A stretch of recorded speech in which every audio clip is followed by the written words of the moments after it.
So క్రీస్తు ఎవరో? ప్రబోధకుడో, మత ప్రబోధకుడని కొందరు, మత స్థాపకుడని కొందరు, అవతార పురుషుడని కొందరు. నో, అవన్నీ ఫాల్స్.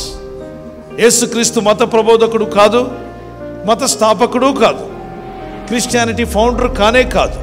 మరి ఎవరండి Jesus? Jesus is the saviour of the world. ఆయన ప్రపంచానికి రక్షకుడు. ఏం రక్షించడానికి అండి? అది తెలిస్తే ఎప్పుడో రక్షించబడి ఉండేవాడు. అది తెలియక ఏడుస్తున్నారు జనం. ఏమి రక్షించడానికి? అదే రక్షణ అన్నప్పుడు ప్రమాదంలో ఉన్నోడికి రక్షణ కావాలి. అంటే మనిషి యొక్క ఆత్మ ప్రమాదంలో ఉంది, అది తెలియక చాలా మంది నమ్ముకోవట్లే. ఈ రాత్రి దేవుడు ప్రపంచ జనులందరికీ ఒక గంట సేపు నరకాన్ని చూపిస్తే ప్రతి ఒక్కడు తెల్లారి రేపు చర్చిలోకి వచ్చేస్తారు. వద్దన్నా ప్రార్థన చేస్తారు, వద్దన్నా బైబిల్ కొనుక్కుంటారు.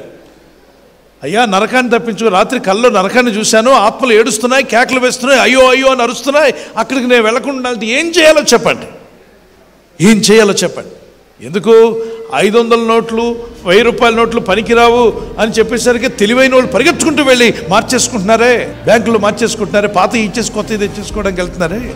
500 నోటు విలువ పోయిందనగానే నీకు పరుగు వచ్చింది, పరిగెత్తావు. ఆ బ్యాంక్ దగ్గరికి వెళ్ళి లైన్లో నిలబడి ఎంత ఇబ్బంది అయినా నోటు మార్చుకోవడం.